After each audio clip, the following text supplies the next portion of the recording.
Okay, so this is a problem that I like these problems because you're now into the point where you're actually going through like functions, and we're talking about quadratic functions here, which you should have learned about in Algebra 1A. For those of you that don't really know about quadratics, let me just spend just a moment in here, but quadratics, come see that word quad. Most of you guys know that a quad, something with quad in it, means 4. That's a Latin root for 4, right? And in Spanish, that Latin root is 4. It is said cuatro, right? That's cuatro is 4. Un cuadro is un square, right? So anything with quad in it means 4, right? 4 sides or 4. So quadratics is we say 4, and where it comes from is this idea of a square, right? 4 sides to a square, and square again in Spanish, square is said cuadro, right? So that is the name, that is that same Latin root. Well, the idea is that then when you have an equation and it has a square of the variable in it, it's going to behave differently than when it doesn't. And the way it behaves is that it ends up making what we call the shape of a parabola. This is called a parabola, right? Parabola. It's a funny word. Parabola. And they can go that direction, or they can go this direction, and even some cases you might even have them go like that direction or this direction. And that's not something we're going to worry about right now. Those are lessons from Algebra 1A. We will maybe, I'll try to just kind of cover them with you from time to time, but I just wanted you to kind of have an idea what we're talking about. So what we're doing though, and now is we're learning more about quadratics, and we're actually at the point here where what we're going to do is we're going to find and interpret the key features. So that means to interpret means there must be some context. Why are we doing this? And this is what you guys always, ask about algebra. Why do I have to know this? What does it matter for? Well, it turns out that this kind of math has a lot of application in the real world. So here we have a story about the number of mosquitoes in millions, M. So M represents what? The number of mosquitoes in millions, right? Let me just write that over there. M equals the number of mosquitoes in millions. It's important, really important with these, and I'd encourage you to do like I'm doing. It takes just a second longer to write out these definitions, but it'll really help you remember what you're doing here. So it says the number of mosquitoes in millions in this location is Minneapolis, Minnesota, right? It depends. Aha! So here I have one value that depends on another value. So that is the June rainfall in centimeters, R. So now we have another variable, R, is equal to the June rainfall, and that is measured in centimeters. That's measured somehow in centimeters. So that's what R is. So we're going to say this value, right, how many millions of mosquitoes there are, depends on this value. How much rain did you get? And this is really the essential definition of a function, is that one value is dependent on the other. And if you think about the context of the story, it makes sense. The wetter it is, maybe that's really good and provides more habitat for those mosquitoes to breed, right? When it's really dry, they don't have a chance to breed as much, and you'll have fewer. So anyway, they're just telling you, you don't have to create the model yourself, but they have given us a model, right, of a function, and M is the dependent one, and R is the independent one. So we talked about, we've talked a little bit about functions before, but if you don't remember studying functions or don't know much about them, just remember that on the xy axis, right, here's x and there's y, we always put the independent function on the x-axis. This is the independent. And it turns out that's because this is our input, right? In our function, we will put in this case, we're putting in how many centimeters of rain, right? So this is R. We're going to consider this the R axis, right? How many centimeters of rain is what we put into the equation. And then, of course, how many mosquitoes, M, gets plotted on this out axis. So we put in this number, we look it up where the function is, and it tells us out here how much we're going to get, okay? So now it says how many centimeters of rainfall will produce the maximum number of mosquitoes. So really to do this, I need to graph this function. And really what I need to do is just remember that if I know this is the dependent function, I need to use y in my graphing calculator for m. And I need, if this is the independent variable, I need to use x. So I'm going to write this function, I'm going to graph this function in my calculator, but the way I'm going to graph it, I'm going to put y here and x there. So let me pull up my calculator. By the way, you can do this in GeoGebra as well if you want. Let me get my calculator up here. I'm going to open up, let's see, menu. I'm going to open up graphs. Sorry, there we go. Now, it says f1 of x. So f1 is the name of the function, and it's actually being plotted here, and it's saying that this value f1 depends on x. So this is really the output right here, okay? And so that is what's going to get plotted on the y-axis, all right? So this f1 of x equals, now, I'm going to put in all of this in here, this part of it, right? Because this represents the f1 of x part. So I got to put this in. So negative, open parentheses, r minus 5, close parentheses, squared. So negative, open parentheses, r minus 5, close parentheses, squared. And it says plus 25. Plus 25. Ooh, but I can't put it in as r. It won't graph. It doesn't know where r is. I've got to remember that this depends on x. We're using x in this case, right? We're not using, it's not, see the variable, it's written in here. It's dependent on x. It's not dependent on r. So it's going to need an x. So make sure you put that in there. Okay, and we hit enter. And what did I tell you this was going to create? Didn't I say it was going to create a parabola? Right. So now it's asking, we look at this question. There's a function. It's graph for us. It's saying, how many centimeters of rainfall will produce the maximum number of mosquitoes? So remember that, we got to remember that each of these axes represents. So the maximum number of mosquitoes is over here on this axis, right? So we're looking for the highest value the function gets to on the y-axis. And then we want to see if it, it looks like it's graphed something like this, right? I mean, I've got some parabola like this. The highest number right here is going to be what we call our maximum of the function. It's the highest point. And what I need to do is find the x value here, and this x value will tell me that will be the number of centimeters of rainfall, right? Because this is my input. So I would look up, if they had this many centimeters of rainfall, boom, I hit my maximum numbers of mosquitoes. And I can go the other way with the graph, right? I can say, okay, if I want my maximum number of mosquitoes that come down here, it tells me how many inches of rainfall. Okay? All right, so I'm going to change my zoom a little bit. I can't really, I don't like the way I'm seeing this. I can see this, but I can't see down there.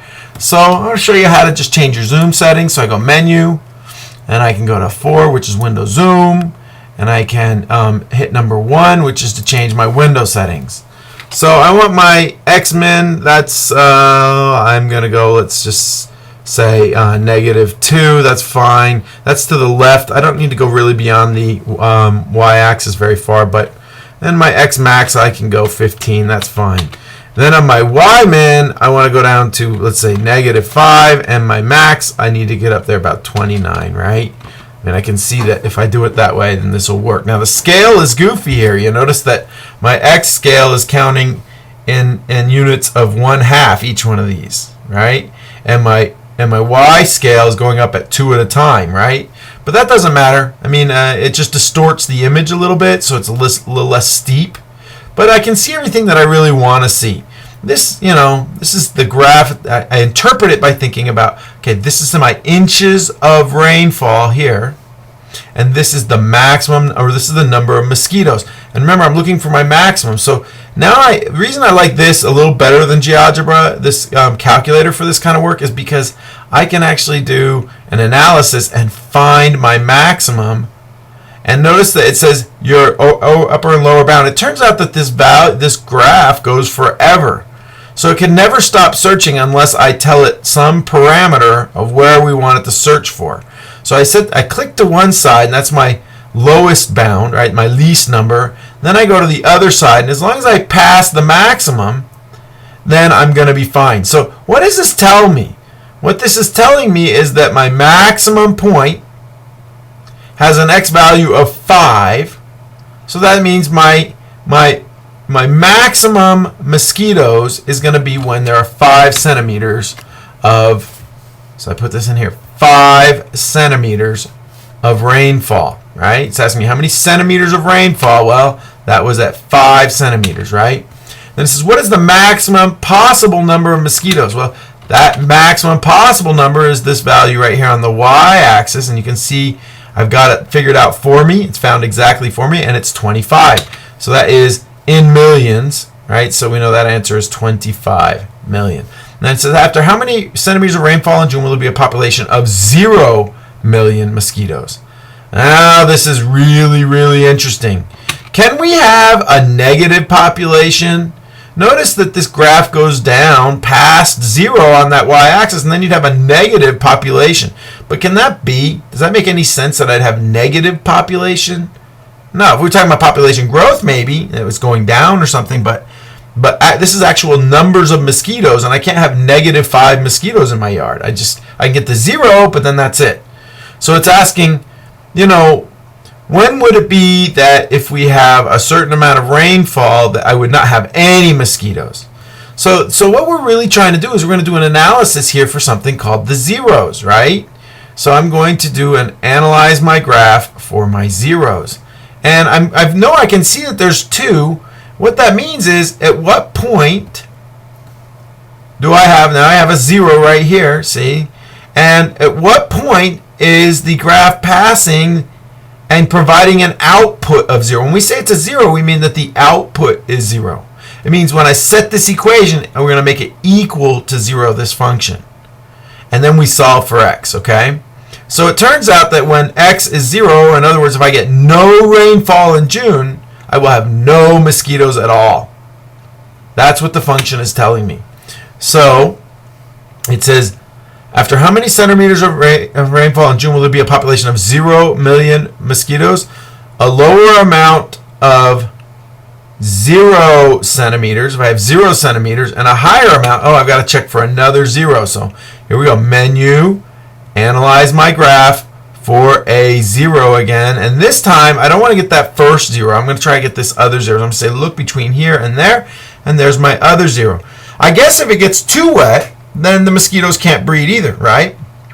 So out here, if we get out to 10 centimeters of rainfall, I will have 0 again, so a higher amount of 10. If I have 10, then there will be a population of 0 million mosquitoes, right? So this is my zeros. This is what we call my zeros. Another word form is x-intercept, but we like zeros because it helps us remember that what it means is that this is a function, right? The output depends on the input, and we're asking, when is the function's output equal to 0? So instead of thinking about this as just an x-intercept, we're thinking of it, when we call it a 0, we're thinking about it as the point at which the function produces 0. So if you give me this input, whatever input, I can ask myself the question, what input is needed to give me an output of 0? And my zeros tell me that, right? So there it is. So 0 and 10. Now I'm going to go ahead and let's see if I can put that in Khan Academy real quick. So the maximum number was 5 centimeters and 25 million. And if I had 0 centimeters here, higher amount of 10 centimeters there, that should be all correct. Thankfully it is. Let's check the next one. I think it's beneficial for us to do more than one because these are, a little bit tough, I understand, and you don't have a lot of experience with them. And so I'm going to show you one more. Okay, here we go. So now it's giving me another word story problem here, right? And I'm going to just go through this one a lot faster, so I'm not going to explain as much. So it's giving me an equation, right, in quadratics and a scenario. And it says the profit y, so I'm going to write that down, y equals profit in millions of dollars. So profit in millions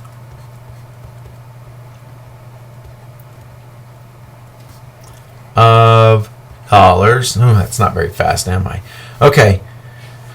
That a company makes from selling stocks is dependent. Aha, this one is dependent. So that's why Y is usually our dependent one, right?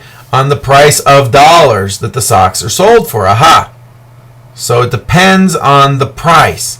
So X equals the price that the stocks are sold for in dollars. Okay. And we have a function which is given here. So what I'm going to do is I'm going to go to my calculator, right? And, oh, that's not my calculator. Let me try that again. Here we go. I'm going to do a menu. You should watch these little tricks I show you. Actions. Oops. Try that again. Menu. Actions. Delete all. All right, I'm done with all of that. I want to start again. And then here's another trick. I can go Control G on my calculator, bring up a new grapher. Now it's giving me that y equals -3, blah, blah, blah, blah, blah, all this, right? Notice that y is just my output, and when I use my grapher, it uses this for my output, right? So this is equal to, and here's the function rule. It says take -3 and multiply by x minus 5 squared, and then add 12. So we're going to put that in. -3 x minus 5, close parentheses, squared, plus 12. I hope I have that right. So now, let's answer some of these questions. It says, what stock price should the company set to earn a maximum profit? So we're looking for the maximum profit. So remember, my profit depends on my price. So my price is down here on the x-axis, and the profit's over here, and I'm looking for the maximum profit. So it's really not too difficult for me. I'm going to just analyze my graph for the maximum. And I know it's somewhere in between here, and I can see now I've got my maximum. Oops, let's do this, sorry. Well, that's not working for me. I thought I was going to be able to move that. Let me try one more thing over here. Let's see. Nope, doesn't want, oh boy, well, forget that.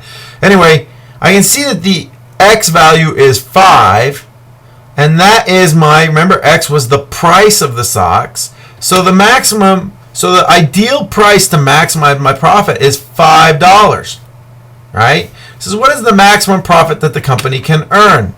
Well, that's this value at the maximum. My profit is the Y value, right? And it says when my stocks are $5, then my profit is 12. So it's going to be $12 million, right? This is what two stock prices would produce a profit of $0. Oh boy. So it's asking me to find when would my profits hit 0. And I would not have profits. And actually, can I have negative profits? Yeah, that means I'm losing money. But they want to know my zeros really. So it's menu, analyze my graph for my zeros. And I know I've got a 0 right in here. And then I've got another 0 over here. Analyze graph for my 0. And so I'm analyzing my graph. So where does my first 0 come? Well, it comes when I charge $3 a stock. I guess at $3 a stock, I'm not getting enough revenue to cover my cost, right? And then it happens again when I charge $7 a stock. And I suppose if I charge $7 for stocks, that I'm not selling any, I guess. So I lose money. And this is what would be the company's profit that the stock price is $0. Oh boy. So now it's asking me a different question, right? This is a good one. This is good. Let's see if I can just, no, I can't do that. Let me do my window zoom here and change my window settings. So what I want to do is I want to go down. Oh, I want to go to the left. Let's go to my left. I want to go, let's say -5. To my right, you know, I don't need to go all the way. I'm just going to go maybe to 8. I don't know why.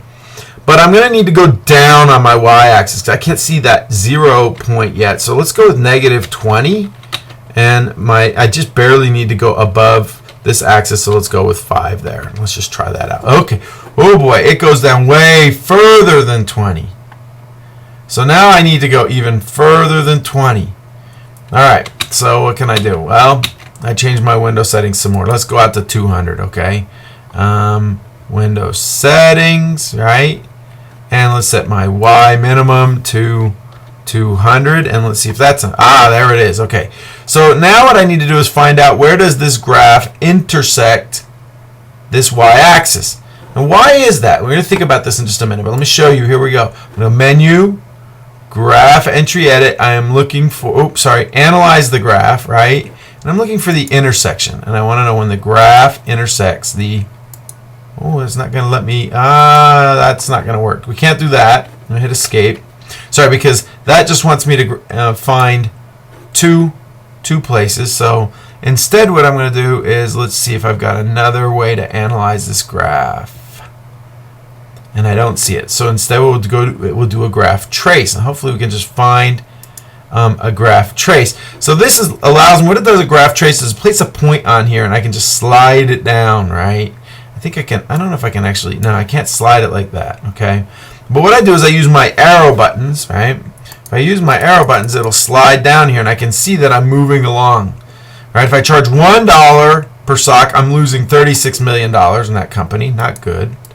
I sell a lot, but losing money on every pair.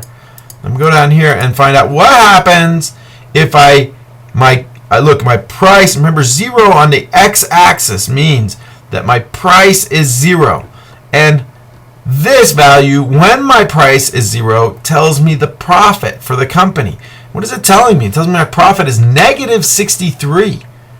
So it would be negative $63 million when my stock price is 0. Okay, let's see if we can get those in. So what was the price we said for maximum profit? It was $5. And at that point, the company makes $12 million. Then the bad stock prices were what? 3 and 7? We got to look again. Yeah, 3 and 7 is when we go to 0. So $3 or higher than $7 are going to produce a profit of 0. And then if we get to 0, we're going to have a negative $63 million profit, which means we're losing $63 million. So that's how that's done. I know that was a long video, but hopefully it'll help you because these are kind of tricky.